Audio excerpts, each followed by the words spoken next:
Welcome to Inner Glow Sessions. Today we have a special guest, Chrissy Symeonakis. She is a visionary marketer, strategist, and creative powerhouse with over 2 decades of experience helping businesses thrive through impactful digital marketing, content creation, and brand storytelling. As the founder and creative director of Creative Little Soul, she leads a team of innovative professionals dedicated to delivering bold, results-driven marketing solutions for small businesses, hospitality venues, and entrepreneurs. With a background in events, hospitality, and communications, Chrissy has built a reputation for turning ideas into reality. Whether it's crafting engaging social media campaigns, developing strategic marketing plans, or launching highly successful events, she works 6 to 12 months ahead to plan, execute, and sell out activations, ensuring her clients stay ahead of the curve. She's also an email marketing expert and a published author on the subject, helping businesses leverage automation, segmentation, and strategic campaigns to maximize customer engagement and sales. Despite her professional success, Chrissy is no stranger to challenges. As someone navigating multiple sclerosis, she understands the importance of resilience, adaptability, and balance, values she brings to her work and leadership. Whether it's helping brands grow, mentoring business owners, or managing large-scale marketing projects, Chrissy thrives on creativity, innovation, and delivering real, measurable results. Welcome, Chrissy. Hello, hello. Thank you so much for having me. That was a lot, but I wanted to make sure we gave you all the credit you deserve. Thank you. It's been a ride. Well, why don't we start? I'll open it up to you and tell us a little bit of your background and story and what's going on with you, and then we'll take it from there. Yeah, sure. So I'm in Australia, if the accent didn't give it away. I grew up on a farm as a kid. So my parents had this big old farm. We used to have to help as kids. I was also brought up with migrant grandparents who immigrated to Australia. So I have a Greek Australian family background. I feel like having those migrant relatives as a background really taught me the essence of what hard work was. Seeing them come here with basically nothing and then, being quite successful. I also come from a hospitality family, so pretty much everyone in my inner circle are all chefs or restaurateurs. So I was kind of forced into that industry. My dad made me have my first job, and I started that night because somebody called out sick. And then eventually from there was like, wanted to leave the country because it was a little bit too small. So I moved to the big capital city, had my dream job working in one of the biggest nightclubs in the Southern Hemisphere. And then over the years, just really loved tech. So, I tell my staff and they laugh at me that when I was first starting out, we were still sending media releases by fax, right? So, we didn't have email marketing, we didn't have segmentation. So I was quite successful in developing that with a company from Las Vegas. And that was about 20 years ago. We were setting up CRMs that now people have as like a MailChimp or a campaign monitor or stuff like that. I traveled and worked around Australia a little bit. I moved to the US and went and studied and worked in Massachusetts. I loved it. I loved just getting to work in hospitality, to meet people. And then when I came back to Australia, I moved to Sydney because the country town was just a bit too small. So I've lived in Sydney for 17 years now. I've had my own business for 14 and a half. Um, I started my own business because at that time I woke up one morning, couldn't see out of my eye, one of my eyes completely, went to the doctors, scans, tests, all the things, was diagnosed with multiple sclerosis. So that meant that, I have a really overactive immune system and that attacks my body. I went on a journey of about 7 different medications. One gave me skin cancer, one gave me convulsions, another one gave me diabetes. So I really spent probably the last decade navigating through that health journey. I feel like I'm kind of in a really good spot now. The medications are working for me. And it also just made me realize that working for myself wasn't necessary um, a freedom. It was a must. I need to be able to work around health appointments if I'm not feeling great. And that's where the agency came in. It was me, one little person at the beginning. I look back at some of the work I do now and laugh, like, what was I thinking? Like, how did this pass as being great? It sucked. And yeah, I've really come into wanting to help other business people, help other people with chronic illnesses, just to maintain some independence and some dignity. So yeah, that's where I'm at. So, I have a lot of questions about multiple sclerosis because I didn't know this until you just said this. It's an autoimmune disorder? Yes, that's right. So it is an autoimmune. Oh, interesting. And it affects your entire body? Because I have Hashimoto, so it just only Yep. affects my thyroid. But so how does can you go into Yeah. like the science or like what it actually is? Yeah. So essentially what happens is something, so they think it could be a virus. A lot of people think it's from like glandular fever. So they think that something got into your immune system. It triggered an autoimmune, and then what happens is the immune system is overactive. So what Hmm. happens is it essentially starts attacking the body's nerves and cells. For me, one of my and I always just say, think of your nerves as like like a phone cord, and you've got that outer plastic coating, which is the myelin. And then what happens is the body's attacking those cells and the outer coating, so it's leaving all of your Uh, nerves exposed. So I have a couple of lesions, which are just white matter. Um, Wherever they're based in the body will affect you. So I've got a couple in my brain and a couple on my spine. One was my optic nerve that demyelinated, so I don't have vision in that eye anymore. For me, I have disability on my right side, so I need to use like a walking stick. The heat is really bad for me. My neurologist will call me regularly on the hot days and make sure I'm still in the house in the air oh, conditioning. good. Yeah. Um, yeah, my friends know that because we've just come into summer here in Australia, and it's very humid. We get some really, really hot days here. So for me, that means I don't go out. All of my meetings are done online. I rarely socialize this time of year. It's just too hot and it kind of flares things up a little bit. Yeah, it's a challenge, but I feel like, I got diagnosed just after I turned 30. And, it was enough like, oh man, I'm turning 30, like that little bit of a midlife crisis kind of thing as well. Yeah. But then to throw on unknown and then a decade of medications that did work or didn't work. So yeah, I feel a lot more settled in it now. Like I don't have any new disease progression. I haven't had a relapse in, 3 years. So the medication treatment that I'm on is working really well. So you touched on a few things that I want to dig in a little bit deeper. Go for it. So well, first of all, like your diagnosis actually came on as like an acute tragedy because you lost sight in your eye, right? That's how you found Yep. out. So take Yep. us through how that felt because first of all, it sounds scary, but also it creates a lot of uncertainty for the future. So I would love to Yeah, that's right. hear like how that actually impacted your day-to-day life emotionally. Oh yeah, I don't think I'm still over it, to be honest. Like I feel like Oh yeah. when I when I was at the doctors and stuff like that. So the issue is called optic neuritis, and so it's the inflammation of the optic nerve which sends the pictures to the brain. And so generally, people have reacted well to steroid treatment, and that's meant to help bring the inflammation down. So I had that a couple of times, but it wasn't until and the message that I kept getting told by the doctors was, "Oh, look, your vision will likely come back. We'll do the steroid treatment, then we'll do another steroid treatment, and then no, there was no increase whatsoever." And then so I went to see a specialist.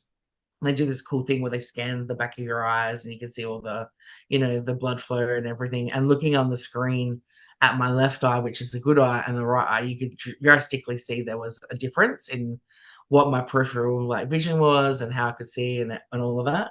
And so it wasn't until I'd probably say like 4 to 5 months of, yeah, yeah, it's going to come back, it's going to come back, to then seeing the doctors and the specialists saying, no, your vision loss is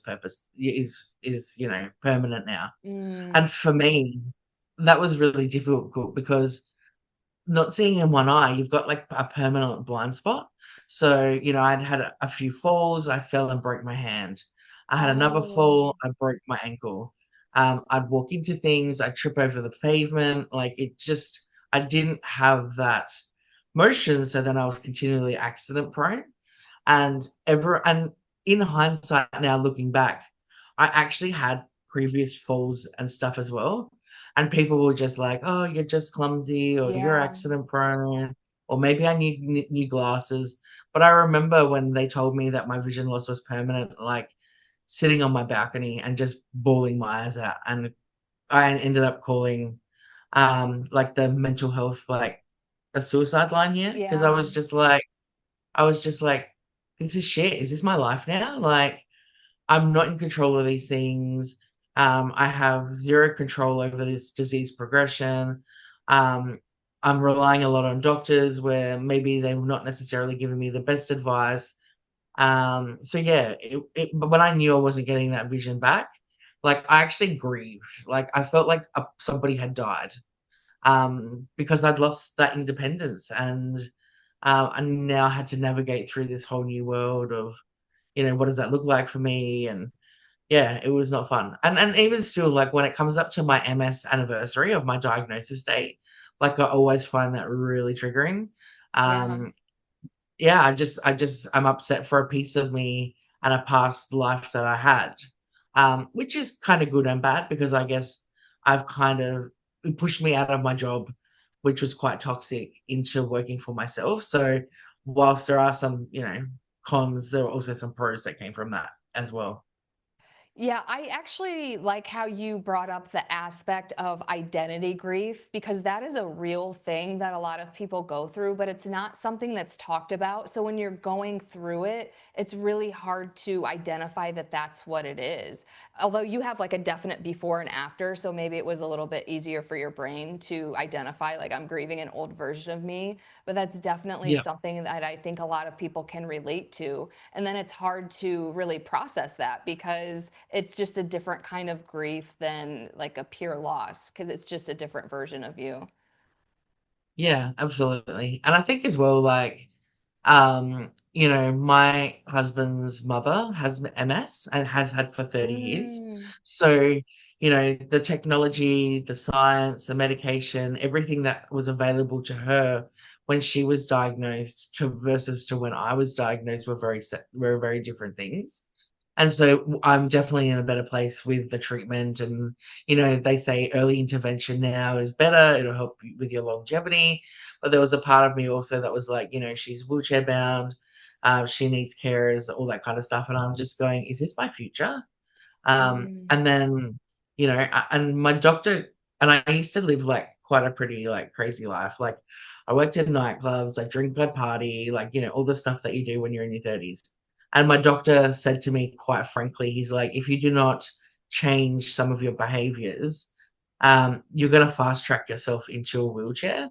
And at 30, I was like, I don't accept that as my future. I will yeah. do everything that I can to not have that happen. So I feel like that was a bit of a wake up call for me as well. Like, hey, lady, change your life a bit.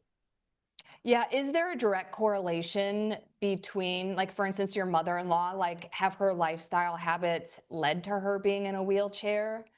So is it something that oh, that was another thing you brought up. Mm, The like not trusting your body basically. You didn't use those words, but I know that feeling because this is like I'm not trying to minimize your situation because no, no, no. this is like a lesser thing that I experienced, but I went on vacation a few months ago and I blacked out for no apparent Wow. reason. And it was super scary. Well, first of all, I physically injured myself, but emotionally, it was very scary because I didn't trust my body not to do it again. And I like you Yeah. also had touched on that because it's like, this is happening to me. I can't control the progression, but can you, like, for instance, your mother in law, like, do her habits or lifestyle contribute her to be in a wheelchair, or is that the natural progression?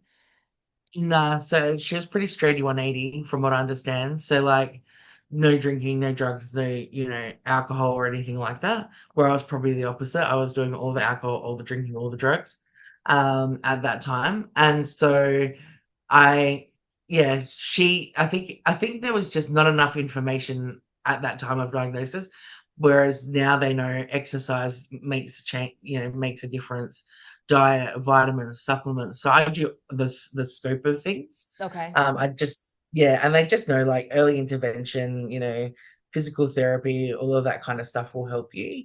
And I definitely think it has. There are certainly days where yeah, particularly around heat. Like I was at my nephew's birthday party on the weekend, and it was hot. I was tired. I'd had like a beer, and then I'd eaten like these Greek shortbread biscuits. And because of one of the medications I'm on, it made me a diabetic. And I was just like, oh, I'm just gonna have one of these biscuits. And I was like, oh my God, why did I have that biscuit? It was like the combination of like sugar, children, heat, alcohol just like kicked my ass. And I was just like, man, I'm too old. Like, I can't do this anymore. I have to manage all of these things to ensure that I'm at my optimum in health, mental health, well-being, etc. Yeah, so and I forgot because I feel like there's so many like lines of conversation we can have just based on this. But yeah, you mentioned through trying the different medications, you got diabetes, you got skin cancer. Like, Yep. can you go into more of those? Because that also sounds Yeah. traumatic. Yeah, absolutely. So I obviously in Australia, like we're extremely sun smart because we have like a giant hole in the ozone over us. Yeah. And so I have really fair skin anyway. So I'm always like avoiding the sun, and my grandma had skin cancer. So I knew that I was predispositioned to maybe be more cautious on that front. And so I remember finding, one melanoma, and I'm like, oh, this is weird. And then I found another one and then another one. So I went to the doctors and I had like four of them cut out. And then I was like, what is the coincidence here? Like, do I have so many at once? And so looking into the medication that I was on, it was like, you guys have in Australia, we don't have those TV ads like in the US for Oh. medication. Like side effects may include like X, Y, Z, blah, blah, blah. Oh, So yeah. it But I wasn't think people until ignore those in America anyway, because it's just like so I extreme. So it wasn't until I like delved deeper into this medication that skin cancer and basal cell carcinoma was a coincidence. So I then went to my neurologist and I was like, "Hey man, I feel like this is what's happening." And he's like, "Yep, we have to report it to um like the FDA, I guess what you call it, we call it the therapeutic goods people." So I had to come off of that medication. Um and then, yeah, I'm still dealing with I have to go for annual checks now with the skin cancer. They map my body to make sure that any of the moles don't change, or if they do, they can catch them early. So it's super preventative. And then, yeah, I got diabetes from another medication. Like, I was really, really unwell and then went to the hospital, and I actually lost my vision for 7 weeks. So there All was of so it. much sugar. Yeah, couldn't see shit, nothing. Oh my God. Um, and I was like, "Why can't I see?" And then I went to the doctors because, lost the vision, wasn't feeling great, and then when I got there, they did bloods and urine tests and whatever, and they're like, "Oh, you're a diabetic." I'm like, "What?"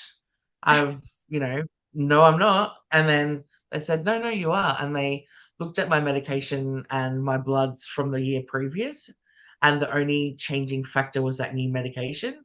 So it was 100%. I again had to report it to the Therapeutic Goods Board, had to talk to the pharmaceutical company, and yeah, that was just a side effect from a medication that I had to help halt the disease progression of my MS. So I was just like, "Are you for freaking real? Like, I'm trying to take these medications to try and help me long term, but you Yeah. just keep giving me all of these other little things that are just starting to drive me mad." Well, did the doctors prescribing them tell you, or did they not know? No. Well, I guess sometimes they don't know. So a lot of the time, medication here will get pushed through only after 2 years of testing. So I've been on medications in the past which are on like a trial basis. Mm. And so I was on one that was working awesome. Two people died because of this medication.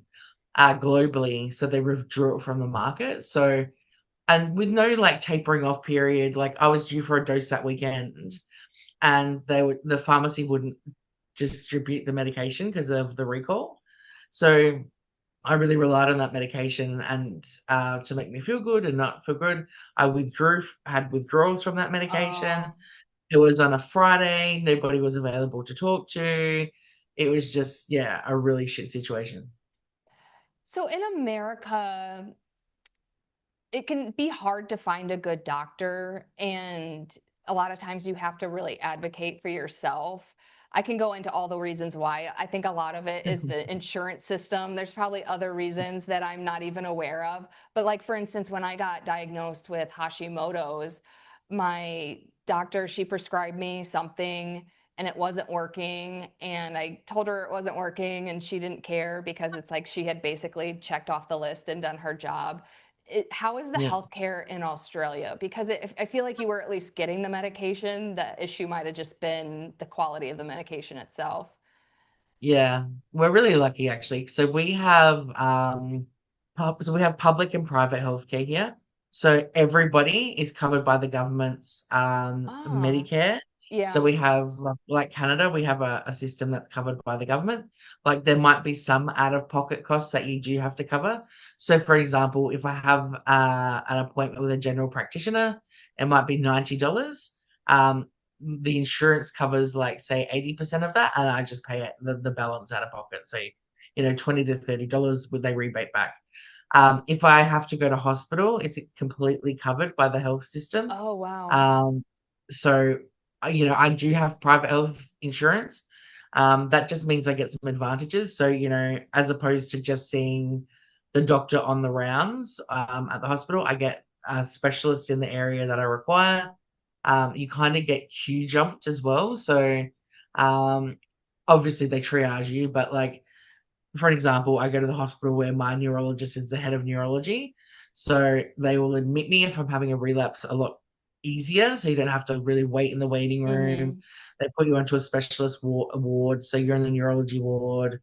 The doctors that are coming to see you are the actually specialists. So there are some advantages and perks. But yeah, the healthcare system here is amazing. And my husband is American. Okay. And So he probably already we have told you the stories. Oh yeah, I when I was even living in the US, I had to go to the hospital because I had vertigo, which in hindsight is probably early MS symptoms Oh, and stuff. yeah. And I was just like, one of the biggest things prohibiting us going back to the US is the healthcare system.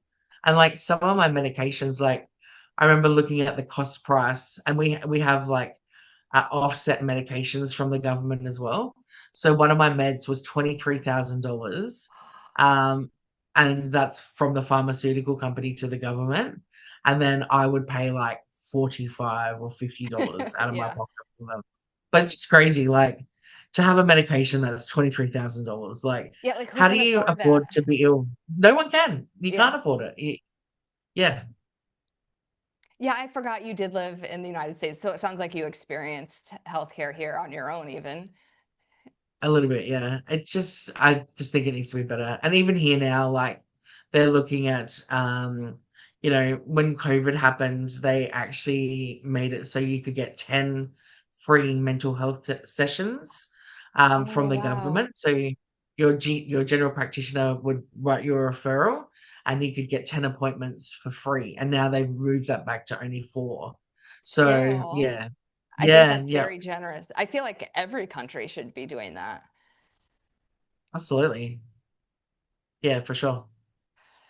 So, in terms of, would you say that it's manageable now, unless it flares up, like the birthday party you went to, like that would obviously be a flare up, but on a day-to-day basis, like what are some of the challenges that you have? Yeah, so I feel like the medication I'm on at the moment, it's a once a year treatment. So it's 2 weeks of 5 days of medication. Okay. It's essentially it's in the same family as a chemotherapy drug. So what Mm. happens is it comes in, it kills off these T cells, which are these little invaders, which are attacking the B cells. But what it does is it wipes out your your good cells as well. It's just like a factory reset. Hmm. So over the course of doing that medication, like I actually said to my husband the other night, the last treatment that I did a year ago, I actually felt like I was gonna die. Like in my body, I felt like I don't know if I'm gonna make this. It was really hard. And I actually went and wrote down all my bank account details, where I've got everything, like this book of all my passwords and how much I pay my staff and where Wow. everything is. Because I honestly felt in myself, if I die, well, at least all my shit is taken care of. Yeah. And, everyone knows my wishes. Everybody knows when and what to pay and where, I have any money hidden, etc. Just because, yeah, I honestly felt like I think this might be it. I don't know if I'm gonna make it this time. So yeah, that was a big thing. Was that And I said to him, Oh, I was just gonna say, like, that sounds scary, but also it sounds like you were also thinking very logically. So, like, yeah, how I don't know, I'm trying to wrap my head around it. I don't know, I think probably because I'm a control freak. Okay. And I'm very like in my business, everything is like very, systems based. There's a process, a policy for everything. So I found that treating my health and my mental health, and well-being like a business actually works really well for me. And so, where I have people trust me to help them in their business, well, I just have a team of people that I trust for my health. So, I outsource to the massage therapist, I outsource to the nutritionist, the dietitian.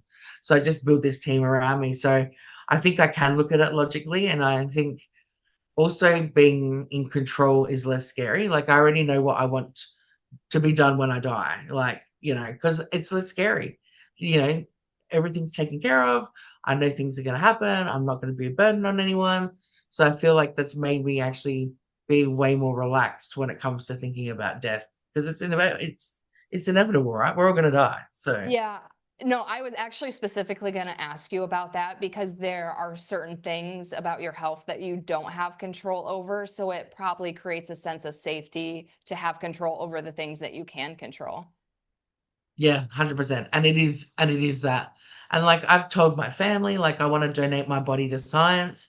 I Oh, want to good. donate my brain. I want to donate my brain and my spine to the MS Foundation, where they can do, further research and development.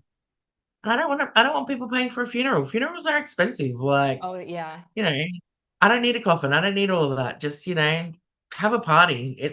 Do something fun. Like, So I went to a funeral once it was actually a celebration of life as opposed to like the stereotypical depressing funeral.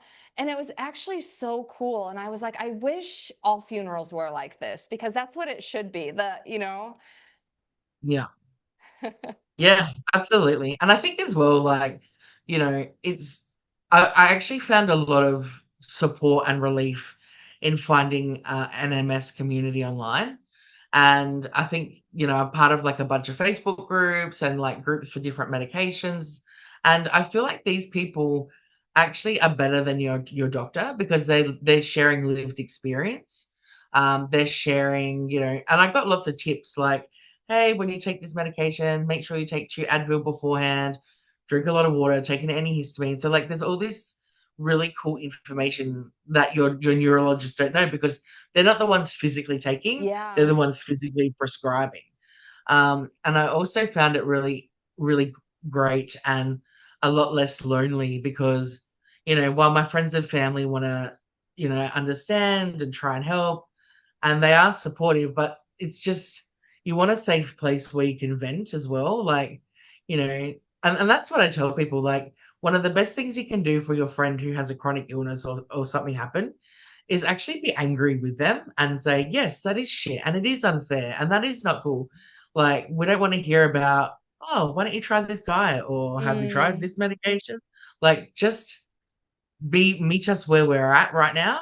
But these Facebook groups are awesome. Like, it'd be 2 or 3 a.m. and I'd be upset or I'd be pondering things. But that's perfect time, because the UK is online, the US are online, and so you can find people to chat to, and yeah, just to help you through things and answer your questions, which I think is great. Yeah, I really love that advice because even with me and my mental health issues, if you say it to someone who doesn't have the same issues, it's the exact same experience where it's like they want to try to make it go away and you just want someone to vent to. And yeah, it's like just I just want someone to listen. So I love that that's Yeah. your advice. Yeah, like just be angry with you.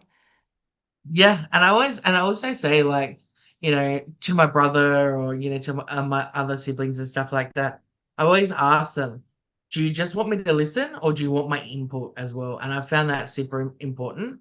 And sometimes I just want to vent. I just want someone to listen and go, "Okay, cool," or "Yes, please offer the advice." So I feel like that's a really effective communication tool, particularly if you're in a couple as well. Like, Yeah. what do you need right now? Like, what can I how can I help you? So, yeah, using that as a proviso is really helpful too. Yeah, because I think especially men go into fix it mode. And so, yeah, if you just like say that right off the bat, like, I don't need anything fixed, I just want to vent. Yeah. Yeah, yeah, yeah. Definitely helpful.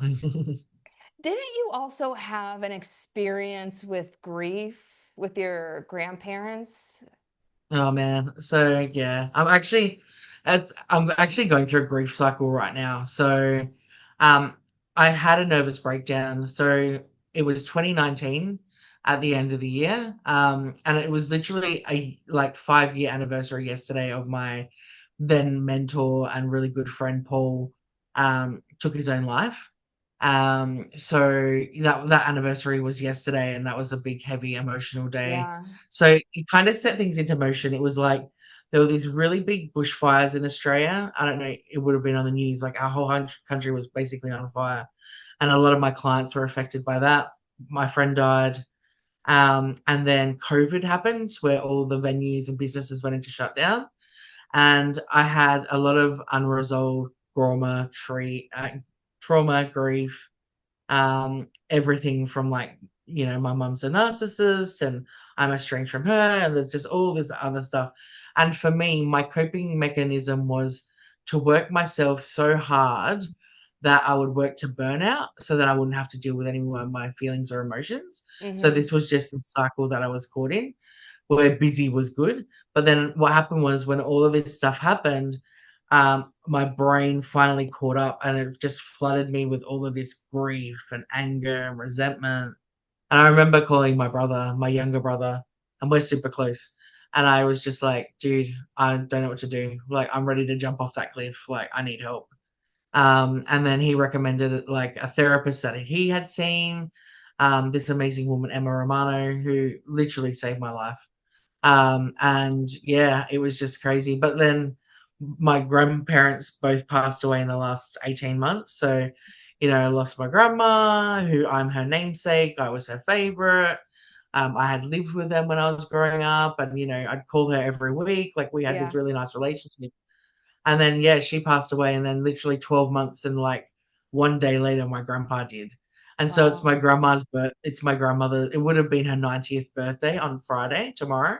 So I actually just got back from a couple of days away. So it's been super emotional. I've been with my nieces and nephews, and Yeah. there's pictures of my grandma through the house. And um I was yeah, got home from interstate, and I was like, oh, I need to book a site. Like, I see a hypnotherapist and a like a amazing therapist, and I see her once a month. And I just do that to make sure that I'm continually on top of my mental health. And if something comes up, I know I have that safe space that I'm going to be able to work through that with her. So I'm doing proactive therapy as opposed to reactive therapy. Yes, that's so smart. And I was just like, "Oh, man, I need to book Mel in, like, there's a lot of shit going on right now." And then I looked at my calendar, and I booked, like, in blocks in advance with her, and I was like, "Oh my god, great." Past me knew that these dates were gonna be triggering, so I actually have a book in for Friday, so I could, like, "Okay, you've just gotta get through the next few days, and then you can go and deal with this guilt, this grief, this sadness, this loss, because it comes back, like, it's Oh, never yeah. never goes away." It comes back and it also comes at like the weirdest times. Like you can be at the grocery store buying bananas and like all of a sudden you get a wave. Yeah, Also, like I consider myself a planner, but the way you actually even planned your therapy appointments is so smart. yeah. I think for me, I just need to know that, well, it's just like scheduling a business meeting or whatever. Like I put into my calendar and block off time. Like I have a good friend of mine taught me to put in when to journal even. So like, 15 minutes in your calendar to journal for your own mental health. So I've Yeah. started trying to apply all of these good practices, this self-care, this mental health into my life calendar. So then I don't forget, I don't put myself last. I know that I have something to look forward to. And I really look forward to these hypnotherapy sessions, because I don't necessarily know what's going to come up. So, some like the grief has come up now. So Yeah. obviously we'll work on that. But then in January, I've already got one booked, and that will be for getting rid of limiting self beliefs, helping me ramp up my business for the new year again, being proactive in my own mental health. So yeah, I recommend everyone should get therapy. Like I buy my siblings therapy sessions, I think just that should because be everyone's, normalized. Yeah. yeah, No, well, especially with grief. Well, and even like limiting beliefs, because that's what I work with women on. That's huge. But with mhm, grief, it's like, especially we live in this just get over it society. So I feel like people don't have the mindset of like to plan for it and to long term plan for it because you just want yeah. it to be this thing that goes away, but it doesn't go away and it actually gets better the more you feel it. Yeah. And I think as well, like, I think I do a lot of self-work, like, shadow work, and, Yeah. I do a lot of like self-care journaling and workbooks. And I'm really lucky because my aunt growing up was, an NLP practitioner. So she would make us come to all of her trainings, like for Oh, free, we would go. yeah. So, she did inner child workshops for people, so therefore I would then work on my inner child. I still do. So I had all these resources that probably a lot of people didn't have. And so I was very fortunate that though I had all this past trauma and all this grief and sadness and that and whatever, I see and want to benefit from doing the work. So, if there's a workshop, I'll sign up. If there's some journaling prompts, I'll grab them. I'll see a mentor. I'll read all the books about all the things, Yeah. because I think, particularly generationally, we look at how our parents raised us or how their parents raised them, and there's this generational trauma that gets passed down. And I was just like, I'm breaking this shitty cycle. Like, I do Yeah. not want anyone else to have to go through this. Like, let me do the work on myself to make myself better for myself. You know what I mean? And I'm of the mindset because your mind and body are related, whether they seem like they are or not. So I truly feel in the long term, because you're doing the inner work, that that's going to have an impact on your physical health and For maybe not sure. ending up in a wheelchair. Yeah, 100%. It certainly has definitely helped me. Um, it's taken a decade to kind of work through all of that stuff. I did find and I still find it important that when the sadness comes up, or like I'm really annoyed at the moment because a lot of artists and DJs that I like are coming to Australia for the summer, but so many of the venues aren't accessible friendly. So, they don't have an accessible toilets. There's, steps, or there's on a boat, and I'm just like super annoyed because I want to go out and, participate in doing things I did before, but then there's not that framework to support somebody with a disability or that needs help. And I'm just like writing to the promoters, writing to the Oh, venues, like, do good. better, guys. Like, even almost advocating for not only myself, but for other people to have a more inclusive experience. Because, yeah, we want to still go and do things. Just don't make it hard for us. I love that. I think self advocacy is one of the best things you can learn in your life because it's so empowering. And whether it works out or not, then you were at least using your voice, to your point, not only speak up for yourself, but everyone else in your position. Yeah, I can't really talk about it too much because there was That's a okay. whole thing with That's it. okay. Um, but I had an experience where I was discriminated against, uh, and treated really poorly due to my disability. And so, um, the company who kind of effed me over, we had to go into like a settlement, and then they had to go back. And then we went back and forth, and then we ended up settling on some stuff. But one of the biggest things that was incorrect was how they supported people with a disability and chronic illness on their website. And it was really confusing, and that has since now changed. And this is like a big global brand. Okay. So because of my complaint and because of my advocacy for them to make changes and to do better, like their website now is updated because of me, and that ease of Oh, process nice. for other people is helpful. So I'm like, okay, cool. Yes, I'm advocating for myself, but I also want to advocate for others because there are people that aren't maybe as vocal as I am. Maybe they're not as comfortable in their journey yet. I meet a lot of people that don't even disclose to the employers they have MS. Like, it just blows my mind Oh, that they really? just don't. Yeah, they don't want to, be discriminated against. They don't want to be like act as if they're being burdened by anyone else. They don't want to be judged, and most importantly, they want to maintain their dignity. But for me, I'm very upfront about it because if it's hot, I'm not traveling. If I'm not feeling great, it's a Zoom instead of, a physical meeting. I don't take Yeah, physical meetings from, November to, March pretty well because it's so hot here. right. So I just makes me sad that we're still in an era where people don't feel comfortable to disclose their illness for fear of discrimination, that, they might be phased out of their workplace. They, just have like a big X on them. And it really saddens me that people can't share their journey because of that fear of, retribution, persecution, whatever. So, Yeah. yeah, Yeah, we still got a long way to go. that is too bad. And especially coming from, because I used to be someone who didn't use my voice, and I just remember how disempowering and even helpless sometimes it feels to be in that position. Yeah, absolutely. Yeah. It's So hard. we don't have to talk about it if you don't want to, but how long have you been estranged from your mom? So I haven't spoken. No, we can totally talk about it. Okay. Um, I haven't spoken to her in 15 years. Oh, interesting. And the only reason I ask is that I'm estranged from my mom. I haven't talked to her in 3 years, which even 3 years ago, it was something that was not discussed. And for Yeah. whatever reason, it just kind of like blew up, and it's something that like everyone is talking about now.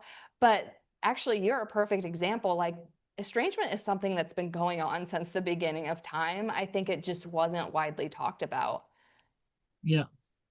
Yeah. It's weird. Like, she's a narcissist, like textbook narcissist. Yeah.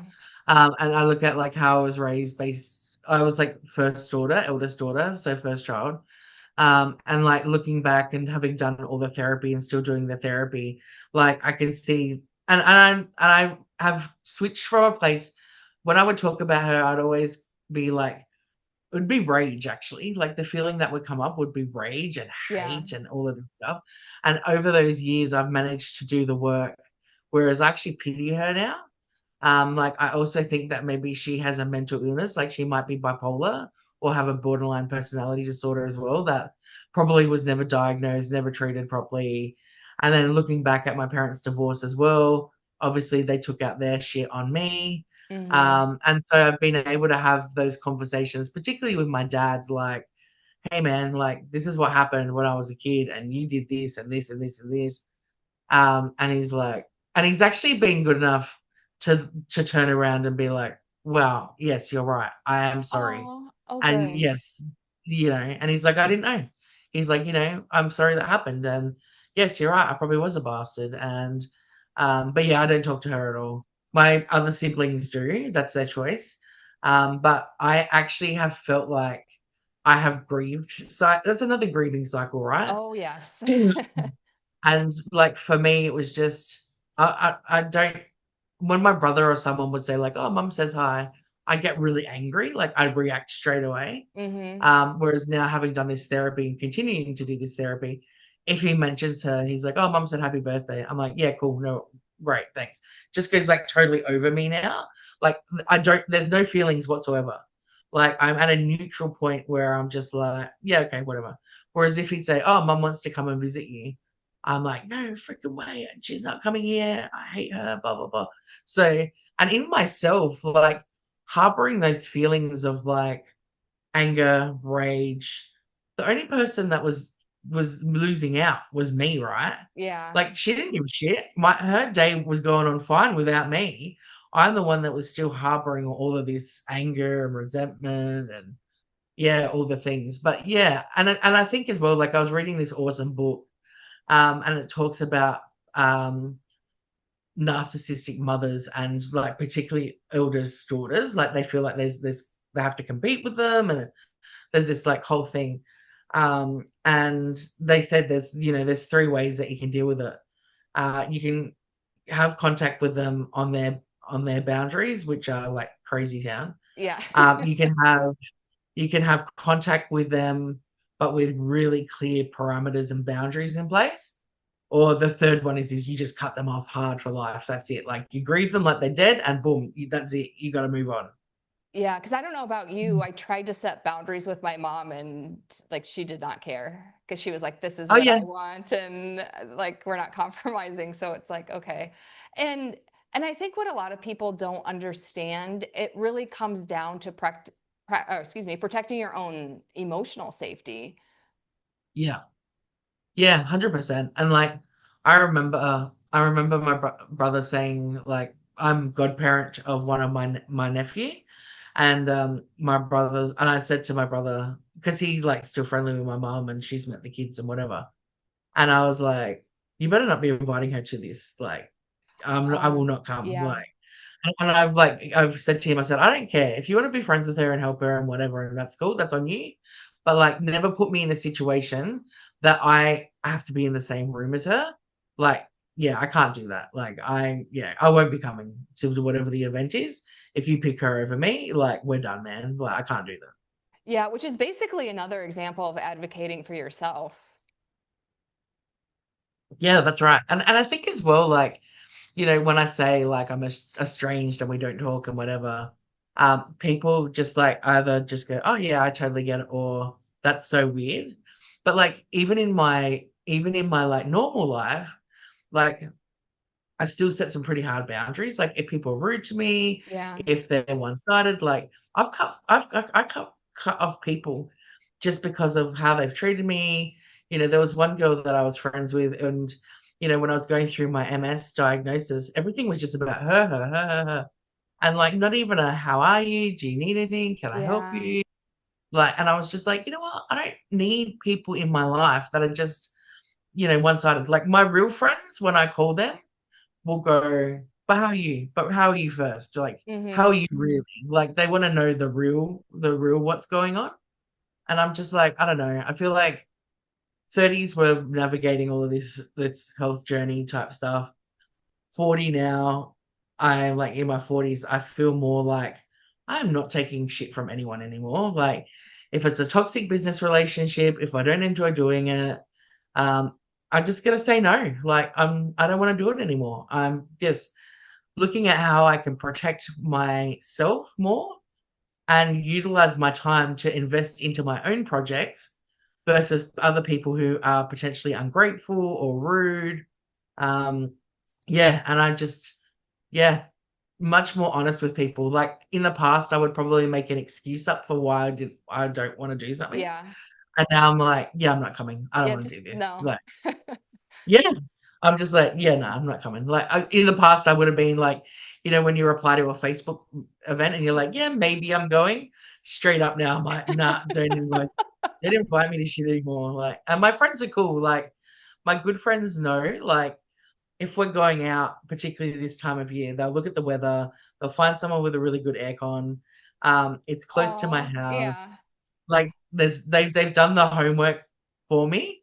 So they're like, "Hey, this ticks all of your boxes. Do you want to come?" And I'm like, "You know what? I do want to come because you've gone out of your way to, like, Yeah, I really love accommodate me and be that. helpful." Well, and I Yeah, don't my know friend about Lauren. you, because 'cause I'm the same way. Like, I have higher standards for the people I surround myself with now, and that Mhm. itself has made my mental health better. Yeah, that's right. And that's the thing, right? Like, It is a mental health thing. And I think sometimes people think as well, just because they're your family, that you have to be in contact or included in some way, shape, or form. Yeah. But I'm just like, no way, man. Like, yeah, cutting my mum off while it was a really hard journey at the very beginning, um, is probably the best thing I ever did for myself. And like my brother's drip feeds me information here, there, everywhere, and now and then. And I was like, but again, it's that whole, am I just listening or do you want input? And I ask him, because if you want input, I'm probably not the right person to be having this Yeah. conversation with. But if you just want me to listen, I can do that, but I'm not going to take anything on emotionally from this conversation. I'm just here not supporting her, but I'm supporting you because you choose to have a relationship with her. And I tell him all the time, I'm like, she's sick in the head, man. Like that, don't some of the things that she tells you, they're not true, Andy. Like she is just on a loop somewhere she's trying to relive the past or this or that or whatever. And sometimes I'm just like, dude, that story is not true. Like she's trying to play you off against, your dad or your partner or whatever. Like, because I see the behavior looking in, so I can Oh, very quickly yeah. analyze it. And I even have said, like, I know it sounds harsh, but I've like spoken to other people with like narcissist parents as well. And sometimes it would just be easier if they would had died, because then there's an actual closure of, okay, well, it's done now. That chapter is over. I can grieve and then I can move in with my life. Whereas I find when they're still alive, there's still that they've got their hooks in someone somewhere and they're trying to manipulate still. And Yeah, I and can and relate to people are like, that. wow, that's really harsh. And I'm like, nah, man, that's just the reality of it. Yeah, because there's still a part of me that's still kind of somewhat on guard. So yeah, that's relatable. Oh yeah, and it's not easy, man. Like, there'll be times, and like there were times where I actually was like, I just want to, like, what's, name your price? Like, how much money do I need to give you to go away and never talk to my siblings ever again? Yeah. Like, let me just pay you and like see you later, be done with us, don't talk to us ever again. And then my dad's like, "You can't do that. You're opening up a pipeline so that then she'll keep coming to you for money, and then you've still got a relationship there then." And I was like, "Yeah, I guess cutting her off just clean completely is just the best way." Mhm. Well, so do you have any overall like advice, lessons, or anything that you'd like to share with everyone? I think find a community. And that community might not necessarily be just your friends, like your friend group. Like, open it up. The internet is such an amazing place. You can find, go on Reddit or find a Facebook group or go on Threads. Like, there's just so many different places where you can find the people that can help you or open up your mindset and help you expand. I definitely think self work is so important. I don't love the victim mentality. Like, I feel like, yes, shit happens to all of us and it sucks. I still think you need to go through those emotions though. Like, even Hmm. on a bad day, like yesterday was a bad day for me because obviously it was my friend's memorial. And, I cried and I was sad and I did a bit of writing and I actually feel like it was better to have taken that half day off. Like, I actually pushed my meetings till Yeah, next week. And I it's was really just like, "Hey, healthy. guys." Yeah, I was just like, "I can't do this right now. I can't give my clients 100% of what they deserve because right now I can't even, go make something to eat because I'm sad." So I definitely think going through the grief cycle is important, but I also think it's unhealthy to live there. So quite often what I'll do is I'll give myself a time limit and I'm like, all right, again, probably the control freak in me. You're gonna sit on the couch, you're gonna eat some chips, you're gonna cry and watch something that you know is gonna make you cry, but you've got 1 hour. And then after that hour, you're gonna reset, do a quick meditation or something, have a shower, something, and then we're back into it. Because I feel like it's very easy to go to a dark, sad place, Yes. um, and you can get stuck there when there is so much life and everything around you to be lived. And I also think just communicating and adopting that whole, do you want me just to listen or do you want me to give advice thing, like, is a game changer. Yeah. Particularly if you've got a partner, um, it just makes it so much easier for them to be able to know what to give you. And then it becomes, they do the same thing.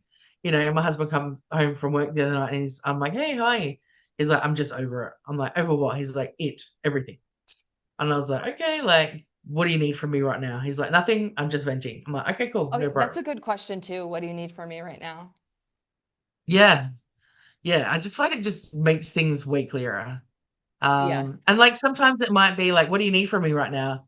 Oh, just a hug, man. Like a hug would be great. Or maybe I'm not hydrated enough today. Just some water. Like, until you ask the question out loud, I feel like you don't even actually know what you need yourself until your brain has verbalized that. So yeah.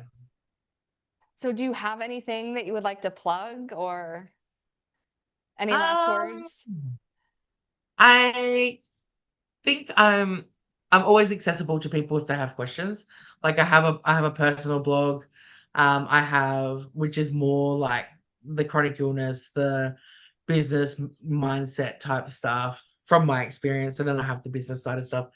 But yeah, I'm just always happy to connect with people. I find it really empowering in myself to be connected with a network of really high performing women who are out there doing things, trying things, want to work on themselves. But yeah, invest in yourself and yeah, get some form of therapy, whether it's by reading a book, like, going. I find a lot of joy in doing guided meditations and visualizations and stuff like that Yeah. before I go to bed every night. Like, I listen to Louise Hay a lot. I Oh, I love love her old her. lady Yeah. voice. Yeah, and my husband's like, "Are you listening to that old lady again?" I was like, "Yeah, yeah." And he's like, "Oh, she has such a soothing voice." And so I try to end my day with gratitude, and do a meditation when I go to sleep, and then in the morning, I just do a quick 15-minute morning meditation for, like, some, like, intense setting. I found it's made a huge difference to my life. Just the subconscious mind is just taking all of that great stuff in. Yeah. What is the website for your blog? So it's my full name, so chrissysymeonakis.com. I'll post it in the description. So I couldn't even pronounce your name, like, so I don't think people will be able to We spell it actually unless they're it's Greek. actually quite yeah, yeah, it's actually quite funny. So, like, my nieces and nephews are little, and so, like, obviously to spell our last name is, like, cool, right? It's so long. So they actually spell it out to the Mickey Mouse song. It's like Symeonakis, and Oh, that's how we spell Simonakis. well, maybe that'll Um, help so then you don't have to read yeah, the yeah, description. yeah. I know. I kept my name. It's so funny. I kept my maiden name when I married because I had already established career, so Yeah. I didn't want to change it. And then I was definitely not hyphenating because that's like I've got a lot of letters in my name myself. It's so cute. My brother was telling me my grandfather passed away recently this year, and my brother goes, "Oh, we call him Papu. That was for Greek for grandpa." And he goes, "Oh, did you know Papu told me one day that he was so proud of you that you married and kept your last name, like, she's carrying on the Simonakis name. Like, oh, I'm so proud of her. Like, I was like, I didn't know that. He never told me that. And he goes, yeah, yeah, he Oh, told me. I feel It like was a cute. It was compliment really, means more when you hear it secondhand. Do yeah, you feel that way? yeah, absolutely. Yeah, like there's heaps of stuff. Like my grandma, she's the best, and I'm named after her. So my real name's Chrysula, is my Greek name, and that was hers. And then I have a cousin because they name after the parents. Like, Oh, well, okay. yeah, that's why we have so many Marias, so many Georges. Like, it's, Yeah, it's okay, all that makes carried. sense. Yeah, yeah, it's family. So I was named after my grandma, and I thought we had this like. I asked her one day. I was like, "Oh, tell me about our name. Like, how many generations does it go back? Like, tell me the origin." And I'm like thinking back to like the Acropolis and the Greek gods, right? Like I'm thinking we're going Yeah. back really far. And she's like, "Oh no, it was just the lady next door's name. My mum had already named the rest of the children after the grandparents, so she just picked that." I was like, "What a shit story!" Like I was expecting I greatness love here. that Like though. I know she was just like, "Oh no," but she would always like, I was her favorite, obviously her namesake, and she'd always say to all my siblings like, "Oh, my favorite's here. Oh, my favorite Oh, girl." she would Like, say that out loud. oh yeah, Oh. yeah, yeah. Even when she was in hospital, when I come to visit her before she passed, as soon as I come in, she tells the nurses, "Oh, it's my favorite granddaughter." But it's funny though, she would only ever say that in front of the sibling group or the cousin group or whatever. But then when I would be with my grandma, she was talk to me about how proud she was about all of her other grandchildren Aw, and what a good. yeah. And so one day I was talking to my sister, she's like 21 years difference to me. And I was like, "Oh, Giga was saying like, oh, proud of you going to school now and this and that, whatever."